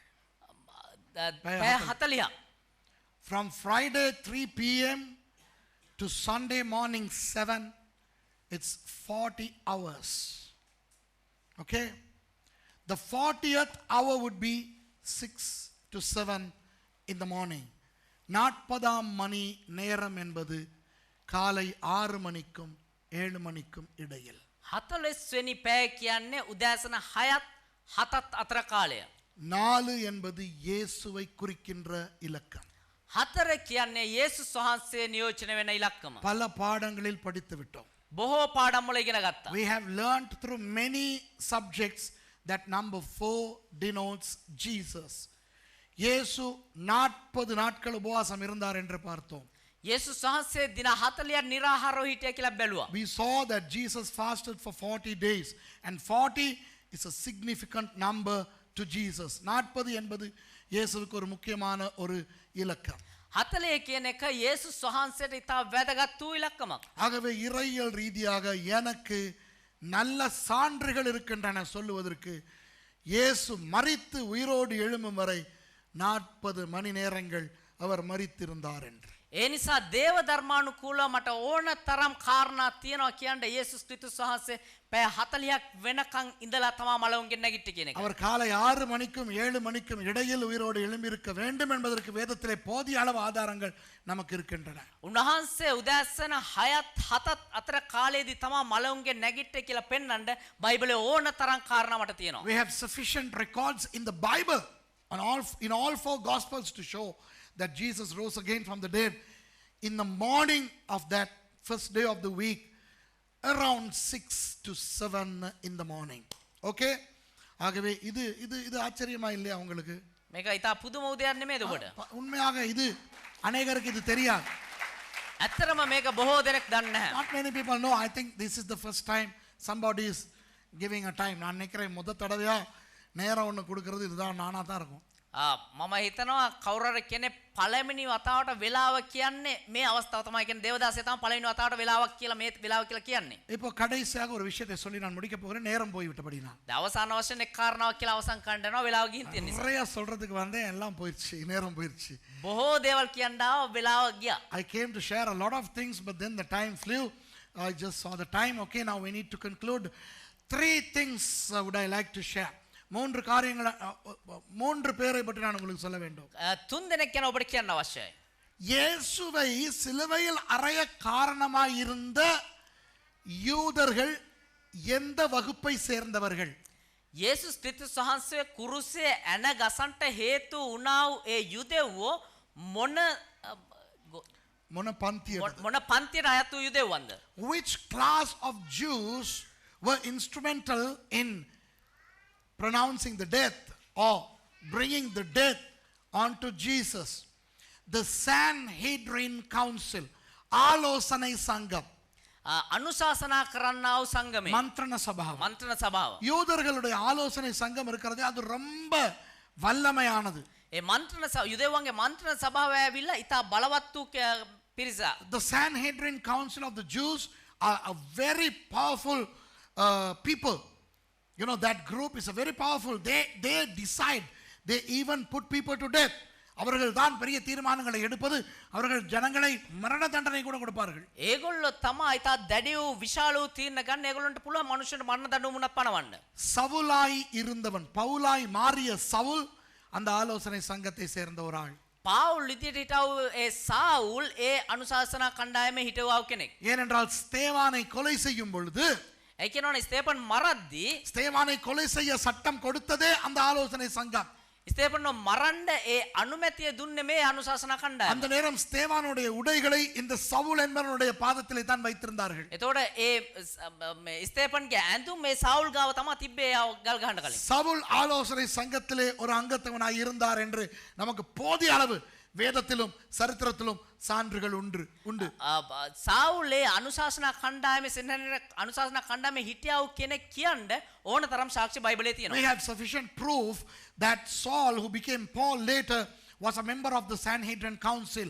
The Sanhedrin Council issued the death penalty to Stephen, and when Stephen was stoned, Saul was there, and it was at the feet of Saul that Stephen's raiments were kept. இப்போ இன்னும் ரெண்டு பேரை பற்றி நான் உங்களுக்கு சொல்ல விரும்புகிறேன். දැන් තව දෙන්නෙක් ගැන ඔබට කියන්න කැමතියි. இயேசுவை அடக்கம் செய்த அந்த ரெண்டு பேரும் யார்? යේසුස් වහන්සේව තැන්පත් කරව ඒ දෙන්න කවුද? மார்க் 15:43 මාක් 12 15:43 මාක් 15:43 மார்க் 15:43 வாசிங்க. Mark chapter 15 verse 43. கனம் பொருந்திய ஆலோசனைக்காரனும் அரிமத்தியா ஊரானும் தேவனுடைய ராஜ்யம் வர காத்திருந்தவனுமாகிய யோசேப்பு என்பவன் வந்து பிலாத்துவினிடத்தில் துணிந்து போய் இயேசுவின் சரீரத்தை கேட்டான். ගරුතර මන්ත්‍රයෙකු දෙවියන් වහන්සේගේ රාජ්‍ය ගැන බලා සිටියා වූ අරමාතිය යෝසප් ඇවිත් ධෛර්යයෙන් පිලාත් ළඟට ගොස් උන්වහන්සේගේ මිනිය ඉල්ලුවේය. Joseph of Arimathea, an honorable counselor, which also waited for the kingdom of God, came and went in boldly unto Pilate and craved the body of Jesus. இயேசுவினுடைய சரீரத்தை அடக்கம் பண்ண வந்த ரெண்டு பேரில் ஒருவனாகிய அரிமத்திய ஊரானாகிய யோசேப்பு ஒரு ஆலோசனை சங்க அங்கத்தவன். යේසුස් ක්‍රිස්තුස් වහන්සේගේ ශරීරය ගණ්ඩ ආවා වූ ඒ අරමාතිය යෝසප් කියන කෙනා ඒ මන්ත්‍රණ සභාවේ නියෝජිතයෙක් එහෙම නැත්නම් මන්ත්‍රී කෙනෙක්. One of the two people who buried Jesus, namely Joseph of Arimathea, was a member of the Sanhedrin Council. He spent money for Jesus. அவன் இயேசுவை அடக்கம் பண்ண பணம் செலவழித்தான். எப்படி தெரியும்? ඔහු යේසුස් ක්‍රිස්තුස් වහන්සේව තැන්පත් කරන්න මුදල් වියදම් කරා. කොහොමද දන්නේ? 46வது வசனம். 46 වෙනි පදය. Verse 46. அவன் போய் மெல்லிய துப்பட்டியை வாங்கி கொண்டு வந்து அவரை இறக்கி அந்த துப்பட்டியிலே சுற்றி. ඔහු හන රෙද්ද මිලේටගෙන උන්වහන්සේ බාගෙන ඒ රෙද්දෙහි ඔතා පර්වතයේ කමන ලද සොහන් ගේක තබා.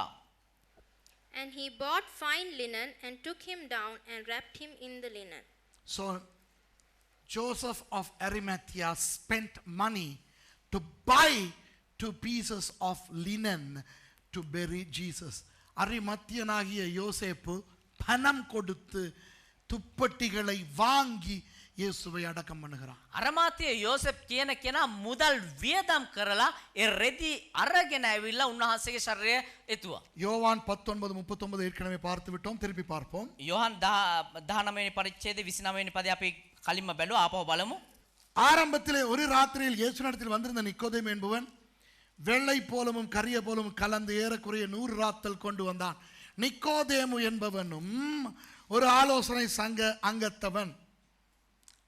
නිකදේමුස් කියන කෙනත් ඒ මන්ත්‍රණ සභාවට සම්බන්ධ වුණා කෙනෙක්. 1939. And there came also Nicodemus, which at the first came to Jesus by night, and brought a mixture of myrrh and aloes, about 100 pound weight. 39 වෙනි පදය යෝහන් 19 වෙනි පරිච්ඡේදයේ පළවෙනි රාත්‍රියේ උන්වහන්සේ ළඟට ආවා වූ නිකදේමුස්ද ගන්ධ රසයේ මිශ්‍ර වූ අගිලි රාත්තල් සියයක් රැගෙන ආවේය. இந்த நிக்கோதேமு ஆண்டவராகிய இயேசுவை சந்திக்க ஒரு தடவை வருகிறார் அல்லவா? මේ නිකදේමුස් යේසුස් ක්‍රිස්තුස් වහන්සේව හමු වෙන්න එක වතාවක් එනවනේ. அவரும் ஆலோசனை சங்க அங்கத்தவர்களில் ஒருவர். ඔහුත් මන්ත්‍රණ සභාවට සම්බන්ධ වුණා කෙනෙක්. யார் இயேசுவை கொலை செய்ய சட்டம் போடுகிறார்களோ කවුද යේසුස් ක්‍රිස්තුස් වහන්සේව මරන්න නීති දමන්නේ? அவர்களுக்குள்ளேயே 2 பேரை ஆண்டவர் தனக்கென வைத்திருக்கிறார். ඔවුන් අතරම දෙන්නෙක් උන්වහන්සේව තැන්පත් කරන්න සම්බන්ධයි. God has 2 members of the Sanhedrin Council which tried Jesus and put Jesus to death. අරිමතියනාகிய யோசேப்பும் ஒரு ஆலோசனை சங்க அங்கத்தவன். අරමාතිය යෝසිපුත් මේ මන්ත්‍රණ සභාවේ එක සමාජිකයෙක්. இயேசுவுக்காக பணத்தை செலவழிக்கிறான் துப்பட்டி வாங்க. යේසුස් ක්‍රිස්තුස් වහන්සේ වෙනුවෙන් ඒ තුනි රෙදි මිලදී ගන්න මිල වැය කරනවා. நிக்கோதேமும் ஒரு ஆலோசனை சங்க அங்கத்தவன். නිකදේමුස් කියන්නේත් ඒ මන්ත්‍රණ සභාවේ සම්බන්ධ වූ කෙනෙක්. ரொம்ப செலவழித்து 100 ராத்தல் அந்த வாசனை திரவியங்களை வாங்குகிறான். ගොඩාක් මුදල් වියදම් කරලා රාතල් 100ක් ගන්ධ රස අරන් එනවා. 100 ராத்தல்னா யோசிச்சு பாருங்க எவ்வளவு. රාතල් 100 න හිතලා බලන්න කොච්චරක්ද කියලා. Nicodemus also spends a lot of money to buy aloes and myrrh, 100 pounds of them. Imagine how much he would have spent. So God has his people everywhere. ஆண்டவர் எல்லா இடத்திலும் தனக்கென ஜனங்களை வைத்திருக்கிறார். ඒ කියන්නේ යේසුස් ක්‍රිස්තුස් වහන්සේ නැත්නම් දෙවියන් වහන්සේ තමන් උදෙසා හැමතැනම මිනිස්සුયો තබාගෙන ඉන්නවා. நேரம் போய்விட்டபடியால் நான் இப்பொழுது முடிக்கிறேன். වෙලාව ගිය නිසා දැන් මම අවසන් කරන්න. அநேகமாக அடுத்த உயிர்த்தெழுந்த ஞாயிறிலே அடுத்த வருஷம் வேறு விஷயங்களை நான் சொல்லிக் கொடுக்கிறேன். බොහෝ විට ලබන වර්ෂයේ මලුන්ගේ නැගිටව ඒ රුදින තවත් බොහෝ කාරණා උගන්වයි. நான் நினைக்கிறேன் இன்றைக்கு பேசுகிற நிறைய விஷயங்கள் உங்களுக்கு பிரயோஜனமாய் அமைந்திருக்கும் என்று. මම හිතනවා අද දවසේ දේශනා කරව බොහෝ දේවල් ඔබට ප්‍රයෝජනවත් වුණා කියලා. I believe a lot of these things were new to you that we learned today, and we are going to partake in the Holy Communion. திருவிருந்தில் நாங்கள் கலந்து கொள்ள போகிறோம். අපි අවසන් රාත්‍රී භෝජනයට සම්බන්ධ වෙනවා. දෙකම දෙන්නකො මට. அப்போ இந்த திருவிருந்தை குறித்து விஷயங்களையும் இந்த பிரசங்கத்தின் முடிவாக நான் உங்களுக்கு சொல்ல விரும்புகிறேன். අවසන් රාත්‍රී ඒ සංග්‍රහය පිළිබඳව ඔබට කියලා අවසන් කරන්න යනවා. இப்போ ஆண்டவராகிய இயேசு ஐயோ நான் එකක් ගියන්න. சட்டி பானையெல்லாம் தூக்கிட்டு வந்துருவாங்கப்பா எதையாவது கேட்டா அப்படியா. நான் ஏற்கனவே இங்கு இதை சொல்லி இருக்கிறேன். මේක අපි මීට කලිනුත් මෙහෙ කියලා තියෙනවා. இயேசு ஜீவ அப்பம் நானே என்றார். යේසුස් ක්‍රිස්තුස් වහන්සේ ජීවනදායක රොටිය මම කියලා කියනවා. Jesus said, I am the bread of life. I am the bread of life, he said. ஜீவ அப்பம் நானே. ஏன் அப்படி சொன்னார்? ජීවනදායක රොටිය මම. ඇයි එහෙම කිව්වේ? அவருடைய சரீரம் அப்பத்துக்கு அடையாளம். උන්වහන්සේගේ ශරීරය රොටියකට එක සලකුණක්. நான் ஏற்கனவே உங்களுக்கு சொல்லிக் கொடுத்திருக்கிறேன். ඔබට මීට කලින් කියලා දීලා තිබෙනවා. இயேசுவுக்கு எத்தனை அடிகள் விழுந்தன, எப்படி அவருடைய சரீரம் உடைத்து நொறுக்கப்பட்டது என்று. උන්වහන්සේට පාර කීයක් වැදුනද, උන්වහන්සේගේ ශරීරය කොයි ආකාරයෙන්ද පොඩි උනේ කියලා. நாங்கள் பாஸ்டர்மார் அவருடைய சரீரம் உடைக்கப்பட்டது என்று இவ்வளவு அழகா உடைக்கிறோம். අපි දේවදාසය ඇවිල්ලා පාස්ටර් මේ උන්වහන්සේගේ ශරීරය කන්නේ මෙහෙමයි කියලා මෙහෙම දෙකට කන්නවා. You know, when we administer Holy Communion, the Eucharist, we usually break in a very decent way. We say, and thus the body of Jesus was broken. ஆனா இயேசுனுடைய சரீரம் அப்படியே உடைந்தது. හැබැයි යේසුස් ක්‍රිස්තුස් වහන්සේගේ ශරීරය එහෙමද කැඩුනේ? அவருடைய சரீரம் தூள் தூளாக உடைந்தது.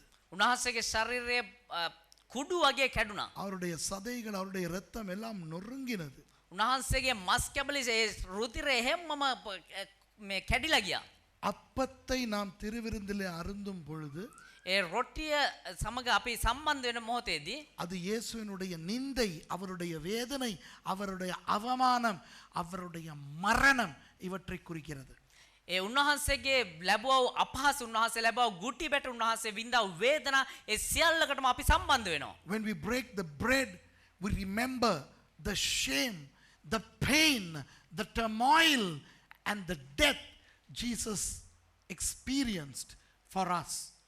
ஆனால் ஆண்டவராகிய இயேசு போஜனத்துக்கு பிறகு என்ன செய்கிறார்?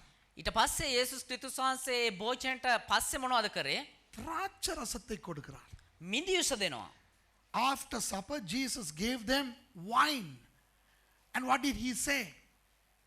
This is the new covenant of my blood, he said. இது என் இரத்தத்தினால் ஆகிய புதிய உடன்படிக்கையாக இருக்கிறது என்றார். මේක මගේ රුධිරෙන් පීටවන්නව නව ගිවිසුම කියලා කියනවා. சரி, ஏன் தண்ணீரை கொடுக்கவில்லை? ඇයි ජලය දුන්නේ නැත්තේ? ஏன் திராட்சை ரசத்தை கொடுத்தார்? ඇයි මිදියුස දුන්නේ? யூதர்களுக்கு திராட்சை ரசம் என்பது கொண்டாட்டம். යුදෙව්වන්ට මිදියුස කියන්නේ එක සැමරීමක්. For the Jews, wine denotes hug or joy, festivity, happiness. jubilee, jubilancy and joy. சந்தோஷம், புளகிதம், மகிழ்ச்சி, கொண்டாட்டம். ප්‍රීතිය සන්තෝෂය සැමරීම එහෙම නැත්නම් උත්සවයක්. இயேசுவின் உயிர்த்தெழுதலை குறிக்கிறது.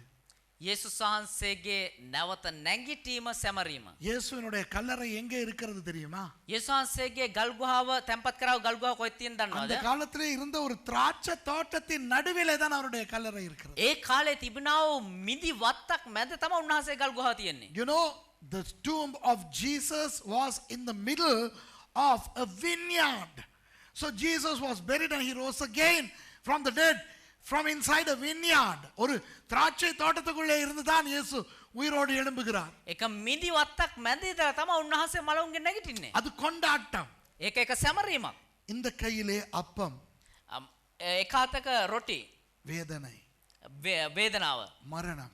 මරණය.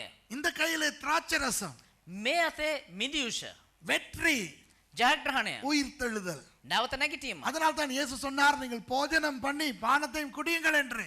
ඒ නිසා තමයි උන්වහන්සේ කිව්වේ නුඹලා ආහාරයට ගත්තයින් පස්සේ මේ පානය පානය කරන්න කියලා. In this hand we have the bread, talking about the death of Jesus, sad. But in this hand we have wine, talking about joy coming from the resurrection of Jesus. So we need to have both. Remember, Jesus said, my death and my resurrection. இயேசு சொன்னார், என்னுடைய மரணத்தை நினைவு கூறுங்கள். උන්වහන්සේ කිව්වා මගේ මරණය සිහි කරගන්න. ஆனால் கிறிஸ்துவுக்கு பின் 327 ஆண்டு, හැබැයි ක්‍රිස්තු පූර්ව 327 327 ஒரு பெரிய காட்டு தீ வந்து வடக்கு பிரான்ஸ், தெற்கு பிரான்ஸ், வடக்கு இத்தாலி, சுவிட்சர்லாந்து அந்த திராட்சை தோட்டங்களை எல்லாம் எரித்து விட்டது. දකුණු ප්‍රංශය සහ උතුරු ඉතාලියේ ඒ වගේම ස්විට්සර්ලන්ත ප්‍රදේශයේ ක්‍රිස්තු වර්ෂ 327 ලැව් ගින්නක් පැමිණ දසදහස් ගණන් අක්කර මිදි වතු විනාශ කරලා දැම්මා. In 327 AD, a huge wildfire consumed thousands and thousands of acres of vineyards in the southern France, southern Germany, Switzerland and northern Italy, causing a scarcity of wine to be given at Eucharist. திருவிருந்து ஆராதனையிலே திராட்சரசம் கொடுப்பதற்கு திராட்சரசம் பத்தாமல் போய்விட்டது. ඒ නිසා මේ අන්තිම රාත්‍රී භෝජනයේදී මිදියුෂ දෙන්න ඒ මිදියුෂ නැතිව ගියා. ඒ සැමරීමෙන්. அந்த காலத்துல கோகா கோலா நெக்டோ எல்லாம் இருக்கல்ல கொடுக்கிறது. ඒ කාලේ නෙක්ටෝ කොකා කොලා තිබ්බේ නැහැ. They did not have soda pops and Coca-Cola and Dr. Pepper to give. So they relied on wine. They could not give wine. Do you know what the church did?